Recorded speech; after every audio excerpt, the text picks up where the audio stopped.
السلام عليكم ورحمة الله.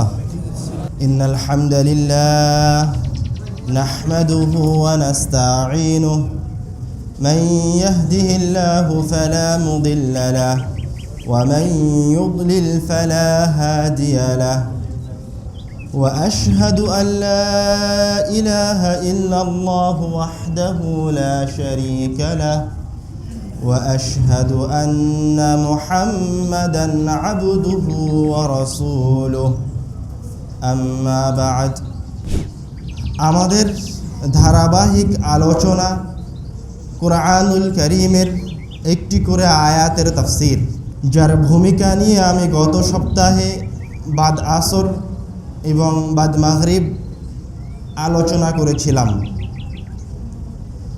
সম্পূর্ণ আলোচনা রিপিট না করে তাফসীরে যাওয়ার আগে কুরআনুল কারীমের মর্যাদা আপনার সামনে ফুটিয়ে তোলার জন্য কয়েকটা কথা বলবো।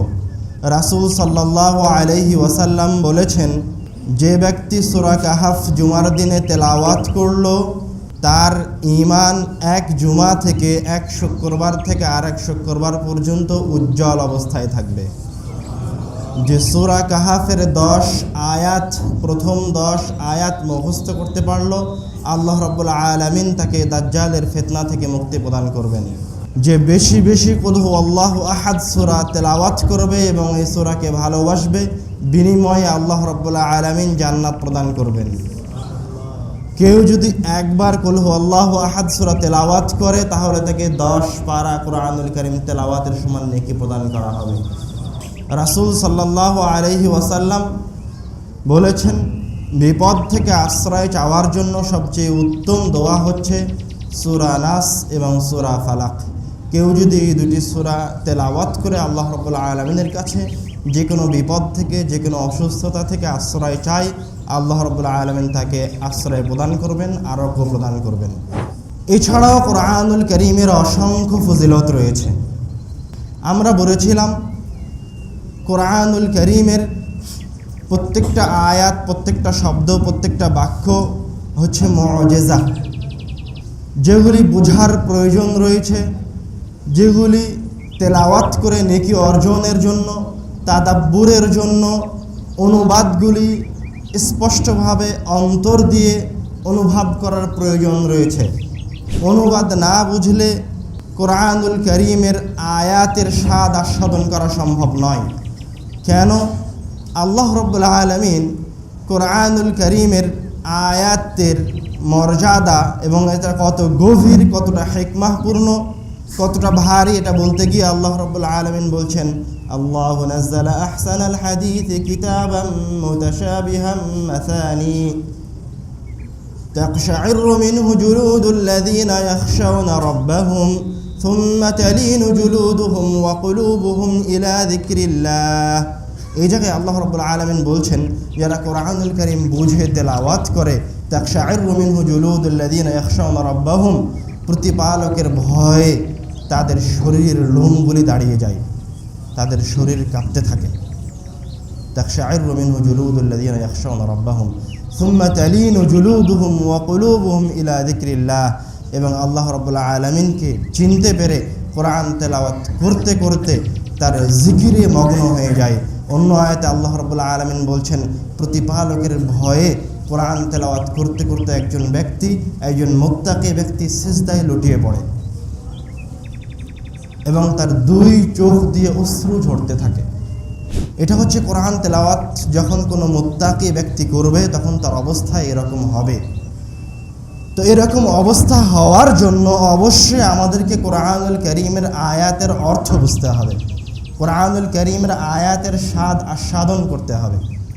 তো আমরা আমাদের এই ধারাবাহিক দার্স শুধুমাত্র আমরা যেন কুরআনুল কারীমের আয়াতকে বুঝতে পারি, কুরআনুল কারীমের আয়াতকে অনুধাবন করতে পারি। এই জন্য আমি কুরআনুল কারীমের মর্যাদা আপনার অন্তরে কি পরিমাণ হওয়া উচিত তা বাস্তবতার সাথে যদি উদাহরণ দিয়ে বলি তাহলে বলবো, আপনি যে আমার কথা শুনছেন আপনার কাছে ভালো লাগছে না? আমার কথা শোনার জন্য বসে আছেন। এই জায়গায় যদি আব্দুর রাজ্জাক বিন ইউসুফ কথা বলে তো আমার চেয়ে তুলনামূলক আপনার কাছে আরও বেশি ভালো লাগবে, তাই নয়? আরও বেশি ভালো লাগবে। এই জায়গায় যদি কাবাঘরের ইমাম ডক্টর জাকির নায়েক, এনারা যদি এসে কথা বলে, আরও বড় বড় বিদ্বানগণ আপনার সামনে উপস্থিত হয়ে কথা বলে, আপনার কাছে আরও বেশি ভালো লাগবে, তাই নয় কি? তো আল্লাহ রাব্বুল আলামিন বলছেন, ইয়া আইয়ুহান নাস ক্বাদ জাআতকুম মাউইযাতুম মির রাব্বিকুম। আমরা এখন যেই কথা বলছি, যেই কথা বলবো, সেটা আমার কথা নয়। আমি তো নিকৃষ্ট বান্দা, পাপী বান্দা, ছোট বান্দা। শেখ আব্দুর রাজ্জাক বিন ইউসুফ কে? আল্লাহ রাব্বুল আলামিনের একজন ছোট্ট মাখলুকাত, কোটি কোটি মানুষের মাঝে একজন মানুষ। কাবাঘরের ইমাম কে? আল্লাহ রাব্বুল আলামিনের মহান সৃষ্টিকুলের মাঝে একজন সৃষ্টি। আর কোরআনুল কারীমের আয়াত হচ্ছে সরাসরি মহান রব্বুল আলামিনের আয়াত, সরাসরি মহান রব্বুল আলামিনের কথা। আমি ওই কথাগুলির অনুবাদ করার চেষ্টা করব যেগুলি কে বলেছেন? মহান রব্বুল আলামিন বলেছেন। আমার কথা নয়, আব্দুর রাজ্জাক বিন ইউসুফের কথা নয়, অন্য কোনো বড় ব্যক্তির কথা নয়, সরাসরি সাত আসমানের মালিক মহান রব্বুল আলামিনের কথা। আমরা কোরআনুল কারীমের আয়াত ওইভাবে বোঝার চেষ্টা করব, ওইভাবে তেলাওয়াত করার চেষ্টা করব যেভাবে মহানবী সাল্লাল্লাহু আলাইহি ওয়াসাল্লাম তেলাওয়াত করেছেন, যেভাবে সাহাবীরা বুঝেছেন।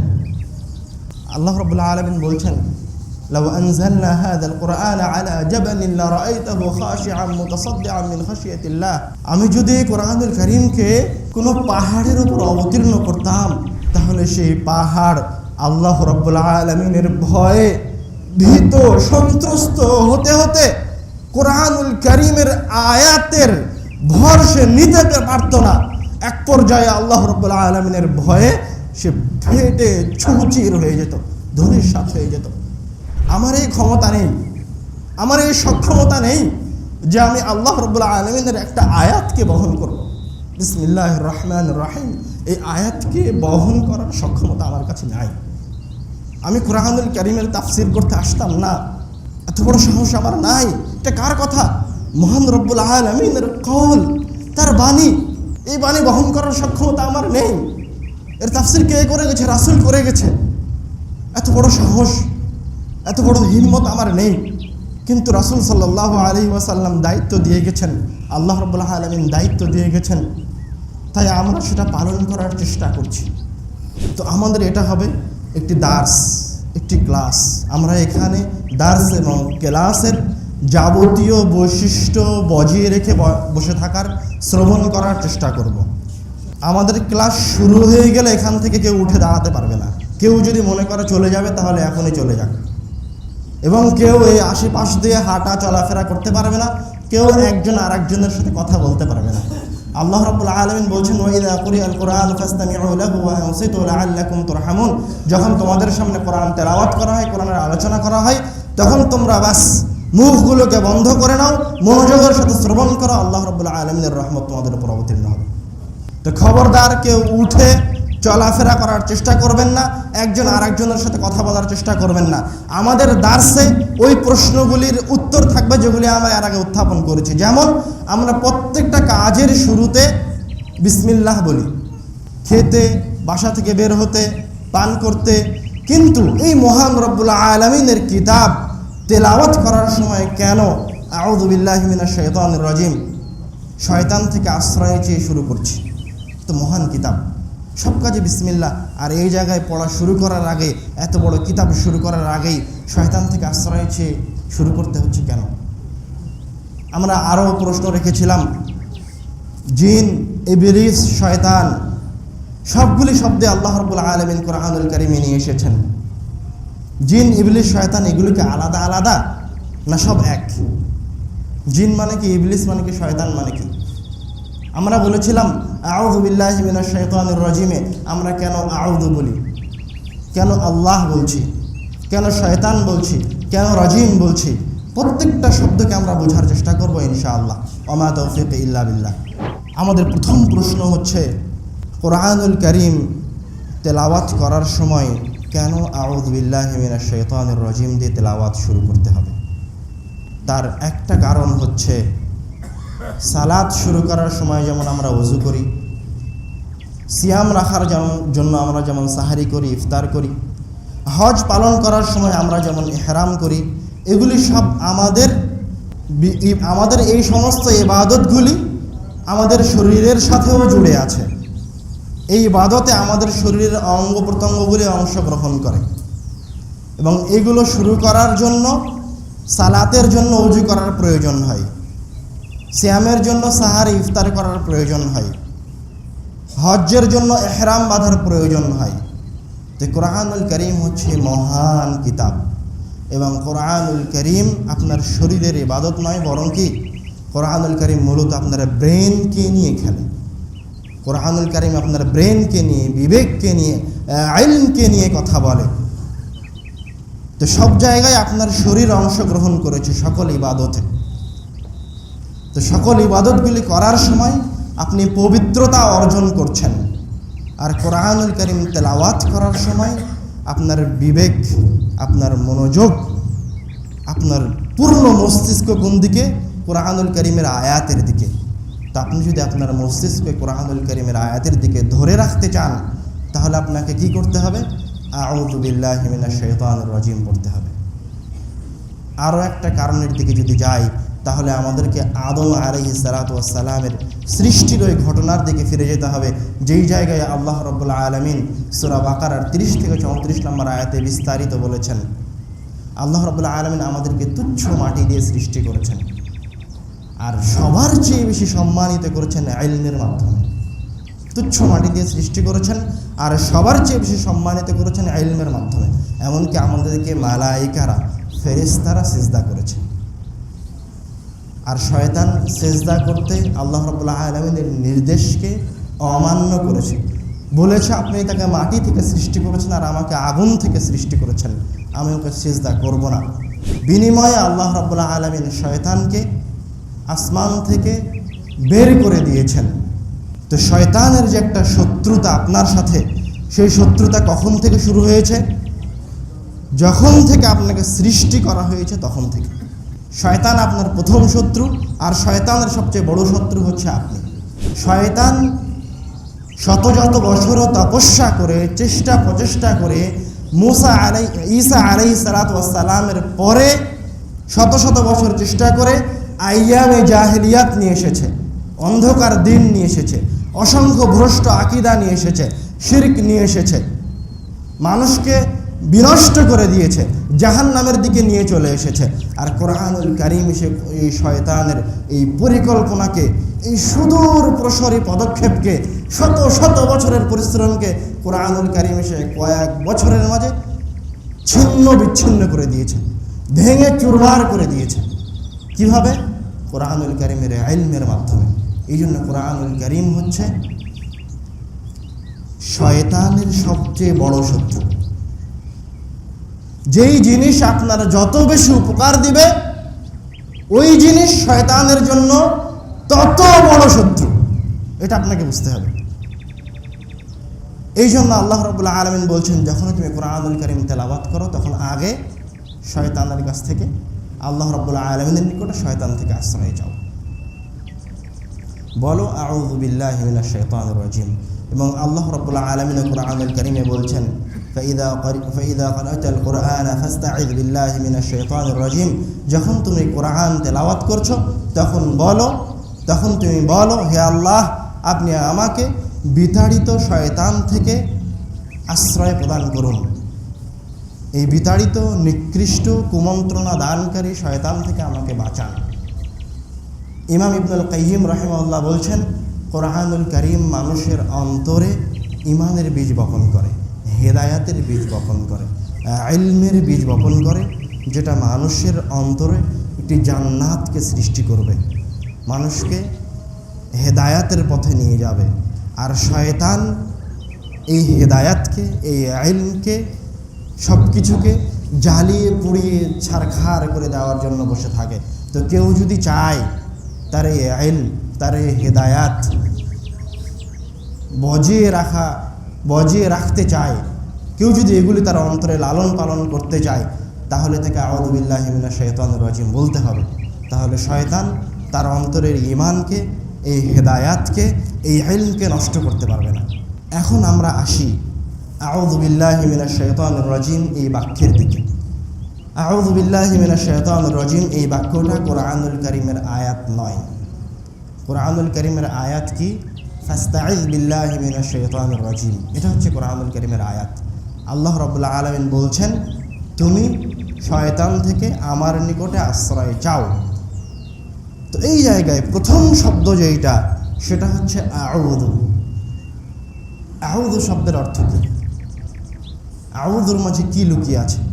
আল্লাহ রাব্বুল আলামিন বলছেন ইস্তাইদ, আর আমি বলছি আউযু। এই দুইটা শব্দের মাঝে পার্থক্য হচ্ছে, প্রথম শব্দে আলিফ সিন তা যুক্ত আছে, আর আমি যেটা বলছি আউযু, এই শব্দে আলিফ সিন তা যুক্ত নেই। আমাকে বলতে হতো আস্তাইযু, আলিফ সিন তা যুক্ত করে, কিন্তু আমি বলছি আউযু। কেননা আল্লাহ রাব্বুল আলামিন বলছেন ইস্তাইদ, সুতরাং এই অনুমতি আল্লাহ রাব্বুল আলামিন প্রদান করছেন, সাহায্য চাইতে বলছেন। আল্লাহ রাব্বুল আলামিন এই জায়গায় দুইটা নির্দেশ দিয়ে রেখেছেন, একটা হচ্ছে ইলতিজা আর একটা হচ্ছে ইতিসাম। তো এই দুইটি নির্দেশকে যদি আমি প্রতিপালন করতে চাই, তাহলে আমাকে আস্তাইদু না বলে বলতে হবে আউযু। আরও স্পষ্ট করে যদি বলি, তাহলে আমরা যখন আল্লাহ রাব্বুল আলামিনের কাছে ক্ষমা প্রার্থনা করি, তখন বলি আস্তাগফিরুল্লাহ, আল্লাহ আমি আপনার কাছে ক্ষমা চাচ্ছি।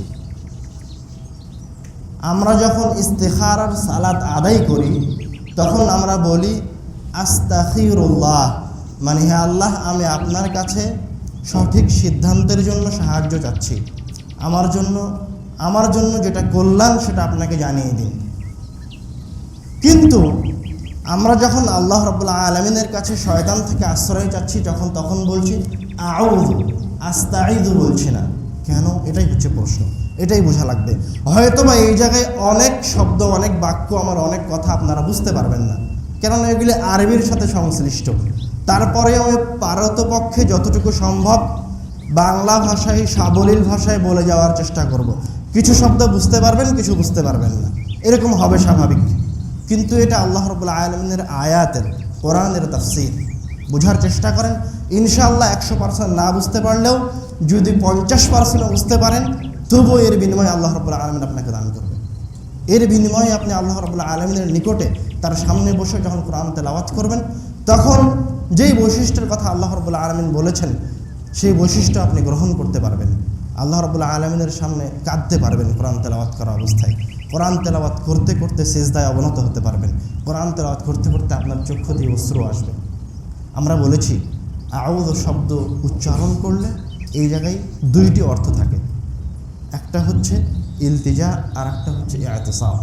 আল্লাহ রাব্বুল আলামিন বলছেন ওয়া'তাসিমু বিহাবলিল্লাহি জামিআ, তোমরা আল্লাহর রজ্জুকে শক্ত করে ধরো। এখন কি আপনি মাঝে মাঝে এসে আল্লাহর রজ্জুকে শক্ত করে ধরবেন, না আপনি আল্লাহর রজ্জুকে শক্ত করে ধরে থেকে যাবেন?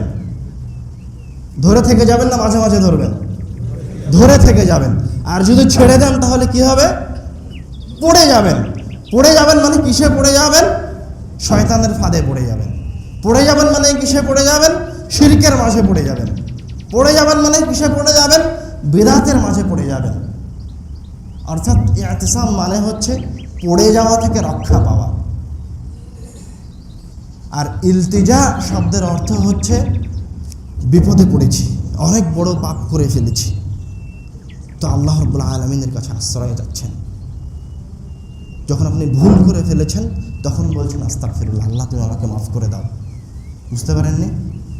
তো আল্লাহ রাব্বুল আলামিন বলছেন, তোমার শয়তান থেকে আশ্রয় চাওয়ার দরকার হোক আর না হোক, তুমি এটা জানো আর না জানো, শয়তান তোমাকে কিভাবে কুমন্ত্রণা দিচ্ছে, তুমি তার কুমন্ত্রণায় পতিত হয়েছো কি হওনি, সেটা বড় বিষয় নয়। তুমি সদা সর্বদা যখনই কোরআন তেলাওয়াত করবে, তখন তুমি কি বলবে? আল্লাহ রাব্বুল আলামিনের কাছে ফিরে আসবে, তার ছায়াতলে থাকবে, তার রজ্জুকে আঁকড়ে ধরে থাকবে, সবসময় বলবে হে আল্লাহ আপনি আমাকে শয়তান থেকে আশ্রয় দান করুন। কেন আমরা এভাবে বলবো? কেন ইলতিজা, আশ্রয় এবং ইতিসাম, পড়ে যাওয়া থেকে রক্ষা পাওয়া, শয়তানের ওয়াসওয়াসা থেকে রক্ষা পাওয়ার জন্য এভাবে আমাদেরকে বলতে হবে। আরেকটু স্পষ্ট করে দেই কেন এভাবে বলতে হবে। যদি একটা কুকুর শৃগাল চলে আসে তো আপনি তাকে লাঠি দিয়ে পিটিয়ে বের করে দিতে পারবেন, পারবেন না? পারবেন না? পারবেন, তাই না? যদি কোনো শয়তান লোক আসে তো ওকে ধাক্কা দিয়ে বের করে দেওয়া যাবে। যদি কেউ আপনাকে গালি দেয় তো আপনি তার প্রতি উত্তর দিতে পারবেন। কিন্তু আল্লাহ রাব্বুল আলামিন শয়তানকে এমন ক্ষমতা দিয়ে রেখেছেন যে আপনি তাকে হাত দিয়ে বস্তুগত কোনো জিনিস দিয়ে প্রতিহত করতে পারবেন না।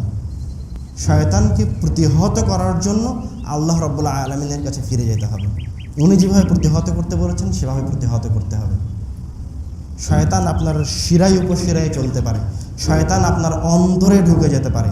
আল্লাহ রাব্বুল আলামিন বলছে, আমি শয়তানকে ওই ক্ষমতা দিয়ে রেখেছি যে শয়তান তোমার অন্তরে, তোমার বিবেকে বসবাস করতে পারবে না, কল্পনার বাহিরে।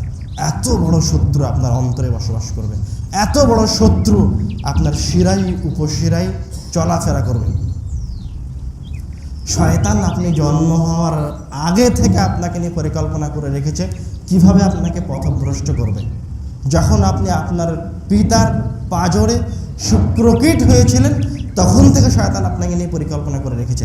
এই জন্য রাসূল সাল্লাল্লাহু আলাইহি ওয়াসাল্লাম আমাদেরকে দোয়া শিখিয়ে দিয়েছেন, আমাদের পিতা মাতার জন্য দোয়া শিখিয়ে দিয়েছেন। কি দোয়া? আল্লাহুম্মা জান্নিবনা শাইতানা ওয়া জান্নিবিশ শাইতানা মা রাযাকতানা। হে আল্লাহ, আপনি আমাকে আর আমার স্ত্রীকে শয়তান থেকে আশ্রয় প্রদান করুন, এবং আমার স্ত্রীর মিলনের মাধ্যমে যেই সন্তান এই দুনিয়াতে আসবে তাকে আপনি শয়তানের ওয়াসওয়াসা থেকে পরিত্রাণ দান করুন। শয়তান যতটা দ্রুত, শয়তান যতটা শক্তিশালী, রাসূল সাল্লাল্লাহু আলাইহি ওয়াসাল্লাম তার শক্তিকে প্রতিহত করার জন্য ওইভাবে আমাদেরকে দোয়া শিখিয়ে দিয়েছেন, ওইভাবে আমাদেরকে কোরআনুল কারীমের আয়াত শিখিয়ে দিয়েছেন। আপনারা কি আমার কথা বুঝতে পারছেন? এই জন্য যদি মনে করেন যে আমার সন্তান যেটা আসবে সে যেন কল্যাণের উপরে থাকে, তাহলে আপনাকে মিলনের সময় এই দোয়া তেলাওয়াত করতে হবে, এই দোয়া পাঠ করতে হবে। তাহলে শয়তান থেকে আপনার সন্তানকে আশ্রয় প্রদান করা হবে। আপনি লাঠি দিয়ে শয়তানকে তাড়াতে পারবেন না, গালি দিয়ে শয়তানকে তাড়াতে পারবেন না। শয়তান আপনার শিরায় উপশিরায় চলাফেরা করতে পারে। আর যখন কোরআনুল কারীম তেলাওয়াত করছেন তখন আপনার বিবেক, আপনার মস্তিষ্ক মহান রব্বুল আলামিনের কিতাবের দিকে একাগ্রতার সাথে তার কিতাবের প্রত্যেকটা আয়াতকে শ্রবণ করার জন্য পরিপূর্ণ মনোযোগী হতে হবে। এই জন্য আপনাকে সবার আগে আপনি যেন মনোযোগী থাকতে পারেন, এই জন্য বলতে হবে আউযু, প্রতিপালক তোমার কাছে ফিরে এসেছি, তোমার কাছে আশ্রয়ে যাচ্ছি। আশা করছি আউযু শব্দটা বুঝতে পেরেছেন। এবার আসি বিল্লাহ। আল্লাহ শব্দটার কিছু বৈশিষ্ট্য রয়েছে। আল্লাহ হচ্ছে আমরা যার ইবাদত করি তার নাম। আল্লাহ ওই শব্দ, যেই শব্দ পৃথিবীতে কোনো ইলাহ, কোনো মাবুদের জন্য ব্যবহার করা হয়নি, শুধুমাত্র প্রতিপালকের জন্য আল্লাহ শব্দকে ব্যবহার করা হয়েছে। এই শব্দ, এই আল্লাহ শব্দ শুধুমাত্র আল্লাহ রাব্বুল আলামিনের সাথে খাস। আপনি যদি সরজমিনীয় তদন্ত করে দেখেন তাহলে আপনি দেখবেন না কোনো মূর্তির নাম আল্লাহ, কোনো মূর্তির নাম আপনি আল্লাহ খুঁজে পাবেন না, কোনো দেবদেবীর নাম আপনি আল্লাহ খুঁজে পাবেন না। এই আল্লাহ নামটা শুধুমাত্র আমাদের মাবুদের সাথে খাস। এটা হচ্ছে আল্লাহ একটা বৈশিষ্ট্য। আর একটা বৈশিষ্ট্য, এই শব্দটা কোনো সময় পরিবর্তন হয় না, এই শব্দটা কোনো সময় রূপান্তরিত হয় না। আরবি ভাষায় সব শব্দ রূপান্তরিত হয়। যেমন আমি বললাম নাসারা একটা শব্দ, এই শব্দ রূপান্তরিত হয়ে গেল ইস্তানসারা। আমি বললাম এখন আউযু, এই শব্দ রূপান্তরিত হয়ে কি হয়? আস্তাঈযু, তাই না? এই শব্দ রূপান্তরিত হয় ইস্তাঈদ।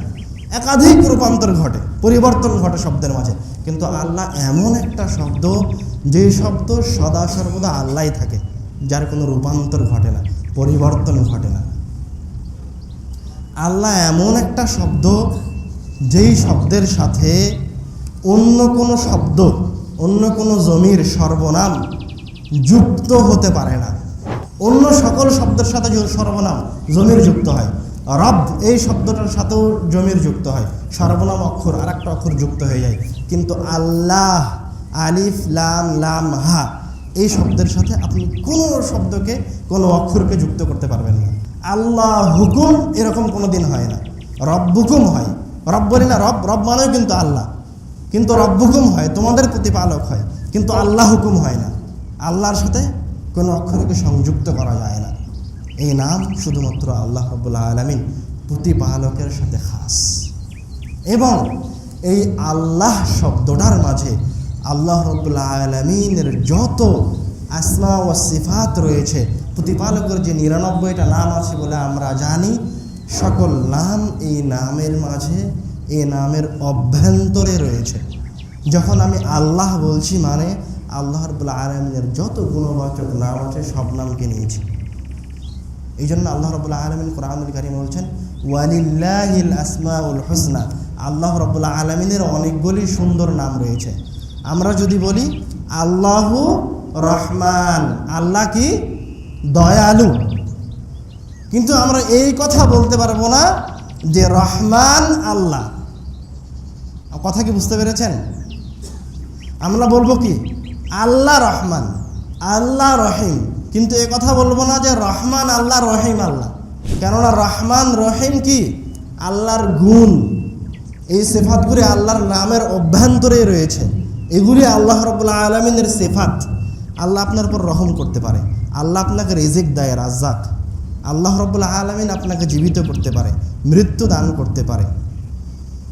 এগুলি সব আল্লাহ রাব্বুল আলামিনের কি সিফাত, গুণাবলী। কিন্তু এগুলি এক একটা ইলাহ নয়, এক একটা রব নয়। রহমান যে একজন আল্লাহ তা নয়, রহিম যে একজন আলাদা আল্লাহ তা নয়, রাজ্জাক যে একজন আলাদা আল্লাহ তা নয়।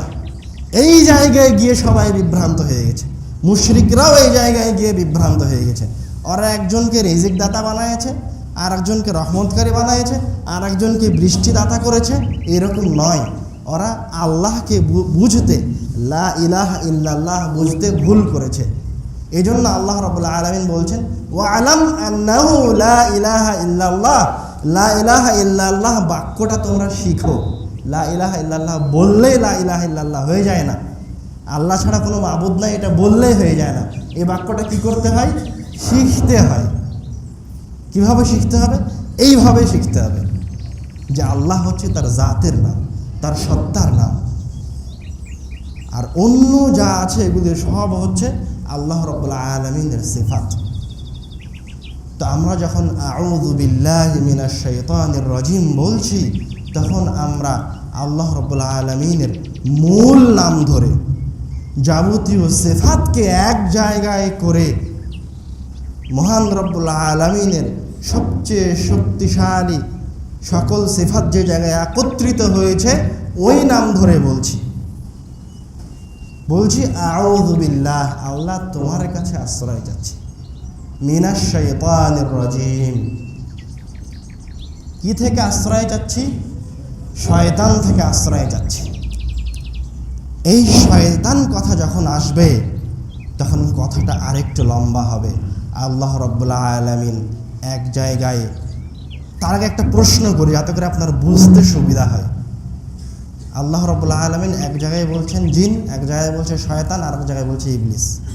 আল্লাহ রাব্বুল আলামিন যখন আদমকে সৃষ্টি করলো তখন বলল, আল্লাহ রাব্বুল আলামিন যখন আদম আলাইহিস সালামকে সৃষ্টি করলো তখন বলল তোমরা আদমকে সিজদা করো। তখন সবাই সিজদা করলো, কে ছাড়া? ইবলিস ছাড়া। এই জায়গায় আল্লাহ রাব্বুল আলামিন ইবলিস শব্দ বলেছে, শয়তান শব্দ বলেনি।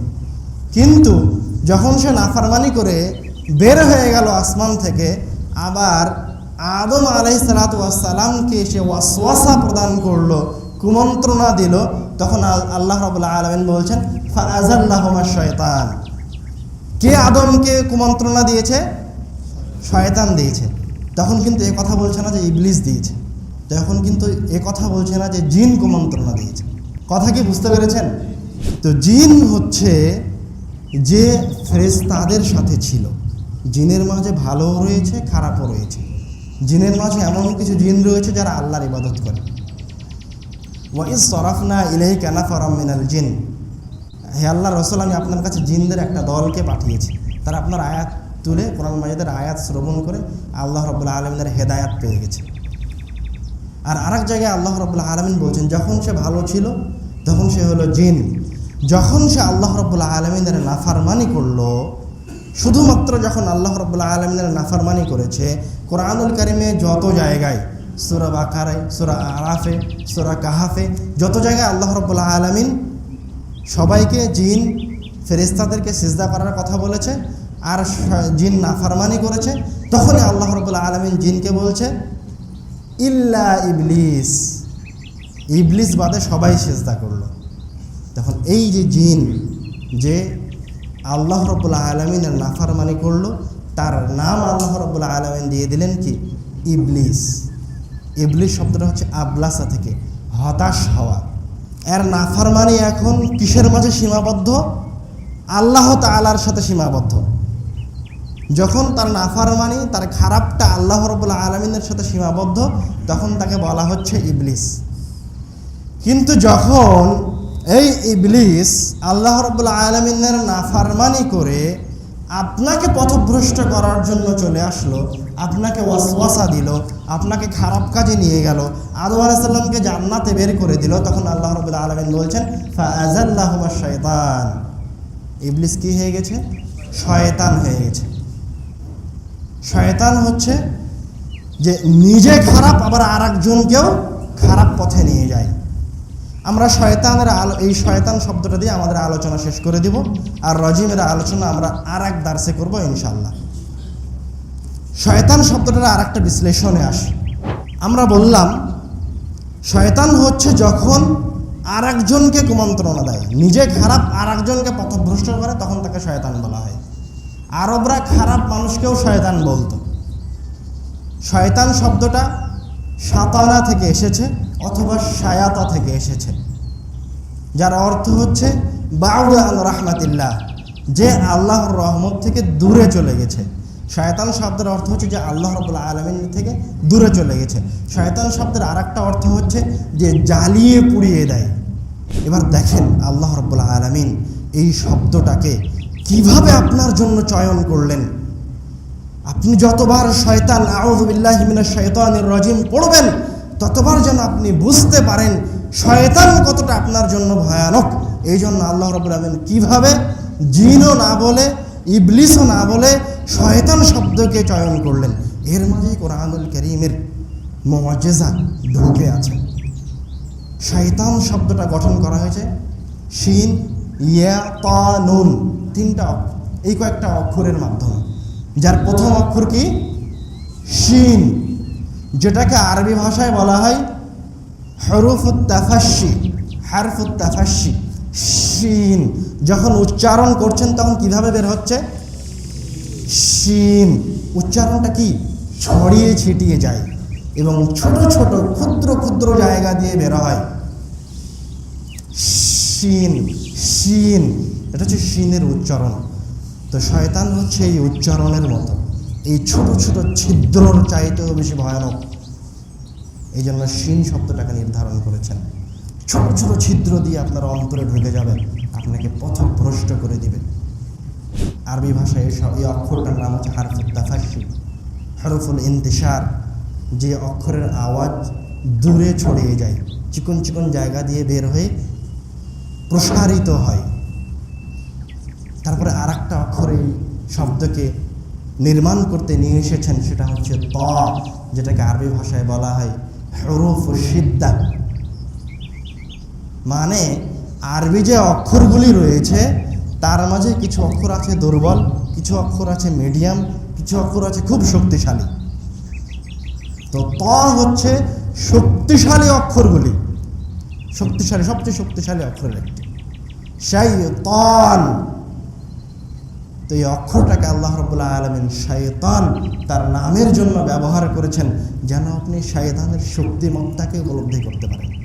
আপনি যখন উচ্চারণ করছেন তখন আপনি কি শক্তি দিয়ে উচ্চারণ করেন। শয়তান বললে শব্দের পরিবর্তন হয়ে গেল। এই জন্য তার দিলের সাথে, মাখরাজের সাথে, তাসবিদের সাথে কোরআন তেলাওয়াত করার কথা বলা হয়েছে। কি উচ্চারণ করতে হবে? শক্তি দিয়ে। শাইতান, খুব কঠিন ত উচ্চারণ করা। যারা তাজবিদ বুঝে ওরা বুঝতে পারবে যে ত অক্ষর উচ্চারণ করা কতটা কঠিন। তো তো এই কঠিন অক্ষরটা, শক্তিশালী অক্ষরটা এই শব্দ নির্মাণে ব্যবহার করা হয়েছে। তারপরে তয়ের পরে যে অক্ষরটা আল্লাহ রাব্বুল আলামিন নিয়ে আসছেন সেটা হচ্ছে আলিফ, হারফুল মাদ, যাকে বলা হয় হারফুল ইশবা। শয়তান শব্দের মাঝে শয়তান যে ভয়ানক, শয়তান যে কুমন্ত্রণা দানকারী, শয়তান যে শক্তিশালী, শয়তান যে ছোট ছোট আপনার লোমের ছিদ্র দিয়ে ঢুকে যেতে পারে, শুধু এতটুকুই নয়, সে কি তন আলিফুল মাদ্দা হারফুল ইশবা নিয়ে এসেছে। এর শয়তানিয়াতকে, এর কুমন্ত্রণাকে, এর কুমন্ত্রণার ভয়াবহতা বোঝানোর জন্য হারফুল ইশবা নিয়ে এসেছে। সে কুমন্ত্রণায় ভরা, কুমন্ত্রণায় পরিপূর্ণ, ভ্রষ্টতায় পরিপূর্ণ। ওকে তুমি যদি জায়গা দাও তাহলে ও তোমাকে পথভ্রষ্ট করে দিবে। ওকে যদি তুমি বিন্দু মাত্র সুযোগ দাও তাহলে তোমাকে ও জাহান্নামে নিয়ে চলে যাবে। ওকে যদি শিকি পরিমাণ ও জায়গা দাও তাহলে তোমাকে তাওহীদ থেকে শিরকে ঢুকিয়ে দিবে, তুমি বুঝতেই পারবা না। ওকে তুমি যদি সরিষার সম পরিমাণ জায়গা দাও তাহলে তোমাকে সুন্নাত থেকে বেদাতে নিয়ে চলে আসবে, তোমার ইবাদতকে বিকৃতি করে দেবে। শাবিআতু মানে আকালতু ওয়া শাবিআতু, আমি খেয়েছি এবং আমার পেটকে পরিপূর্ণ করেছি, পেট ভরে গেছে, এর নাম হচ্ছে শাবিআ। খেয়ে পেট পরিপূর্ণ হয়ে গেছে। তো আল্লাহ রাব্বুল আলামিন হুরফুল ইশবা এই মাদকে শয়তান মানুষের নিকৃষ্টতায়, দৃষ্টতায় পরিপূর্ণ। আপনি কি বুঝতে পারছেন কেন আল্লাহ রাব্বুল আলামিন এই শব্দটাকে এই নিকৃষ্ট বস্তুর জন্য নিয়ে এসেছে? কিছুটা কি স্পষ্ট হয়েছে আপনাদের সামনে? এখন আপনি যখন আউযু বিল্লাহি মিনাশ শাইতানির রাজিম পড়বেন তখন আপনি বুঝতে পারবেন যে আপনি আল্লাহ রাব্বুল আলামিনের কাছে ফিরে আসছেন, আল্লাহ রাব্বুল আলামিনের রজ্জুকে আঁকড়ে ধরছেন এবং তার সবচেয়ে মহান নামটা ধরে তার কাছে এসে বলছেন, আল্লাহ এই শক্তিশালী বস্তু, এই নিকৃষ্ট বস্তু, এই নিকৃষ্ট সৃষ্টি শয়তান থেকে আমার বাঁচার কোনো উপায় নেই তুমি ছাড়া। তুমি আমাকে এই শয়তান থেকে বাঁচাও আল্লাহ, তুমি ছাড়া আর কেউ এই শয়তান থেকে আমাকে বাঁচাতে পারবে না। যখনই আপনি এই অক্ষরগুলো, এই শব্দগুলোর অর্থ বুঝতে পারবেন, তখন আপনি যখন আউযু বিল্লাহি মিনাশ শাইতানির রাজিম তেলাওয়াত করবেন, যখন আপনার এই অন্তরে এই অর্থগুলো অনুধাবন হবে, তখন আপনি আল্লাহ রাব্বুল আলামিনের সামনে নত জানু হতে পারবেন, তার আগ পর্যন্ত হতে পারবেন না।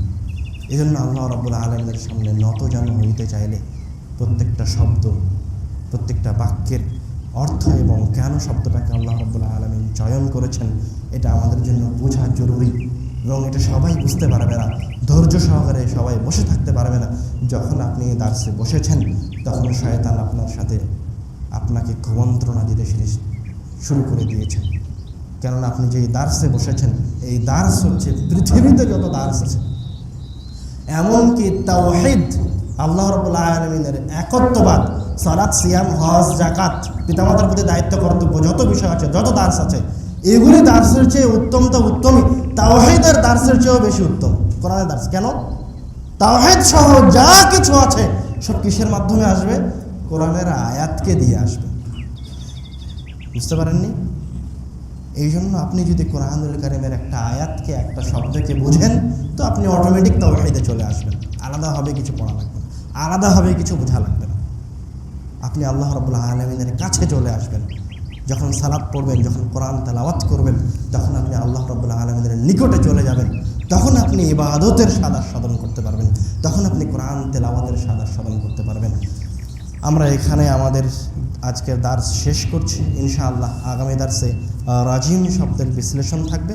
তারপরে আমরা কোরআনুল কারীমের প্রথম আয়াত বিসমিল্লাহির রহমানির রহিমে যাব।